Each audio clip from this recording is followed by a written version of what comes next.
Leider leben wir in einem Land, К сожалению, мы живем в такой стране, der geht in den ersten 5 Ländern der Welt mit Korruption. который относится к 5 самым коррупционным странам Mir. мира. So. Und leider noch, in diesem Land wurden die Arbeitsplätze verkauft, Großstrukturen. К сожалению, в госструктурах все рабочие места продаются. Alles verloren.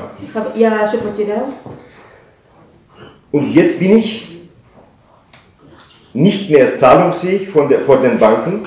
Я не платежеспособна перед банками. Ich habe auch dort Kredit, da haben sie auch Kredit von der Bank. Да, я там брал кредиты. Heute bin ich fast bankrott.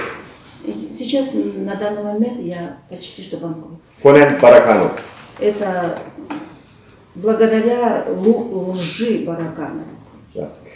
Außerdem habe ich noch, dank dieser ungerechten Anschuldigung an meine Adresse, Благодаря тоже этому несправедливому обвинению, мой адрес, wurde mein Vater 1. September 1 am Herzen сентября, verliert. вот за это время, которое я здесь, он получил инфаркт, да? Сердечный. Операция была уже проведена на сердце. Und jetzt am 6. November И 6 ноября wurde meine Mama operiert. моей маме тоже была сделана операция. Они так переживают за меня. Ja. All das wegen Herrn Barakanov. Из-за действий Баракана. Das ist ja ein politisches Motiv. Sie wollen einen Herrn Shikmamatov. Это просто политический мотив. Они хотят получить Шикмаматова.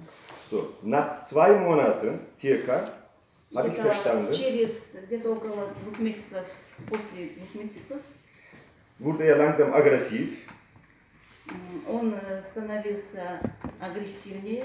hat mich unter Druck gesetzt. Он меня просто начал на меня надавливать, это нажим. Шантажировал. Шантажировал. Indem er mich einsperren wollte. Hauptziel ist er und er wollte mich einsperren. Und er hat mich Он меня хотел ungesetzlich 4 Stunden lang dort festgehalten, weil er mir gesagt hat, er hat mir gesagt, er will mich einsperren. Ich sage, ja wofür, was habe ich denn gemacht?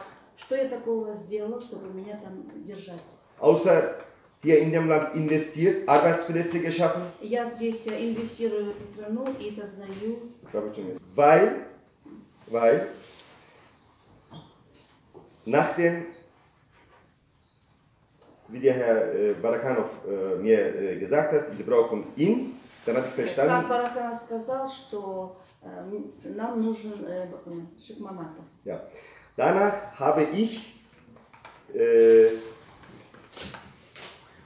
in diesen Weg gegangen, wie er mir mit anderen Worten vorgesagt hat. Vielleicht waren sie mit dem und dem so und so gemacht, nicht diesen Moment und diesen Moment. Ich sage, ja, weil ich schon verstanden habe, er braucht ihn. Может быть, вы с ним были, может быть, вы его видели. То есть он начал вот такую игру вести. Может быть, это было так или так, но он меня вел именно вот так вот. So. В этом направлении. Ich habe nicht verstanden, dass ich danach mich auch schuldig mache. Я не понимал, что потом мне это будет вменяться в вину.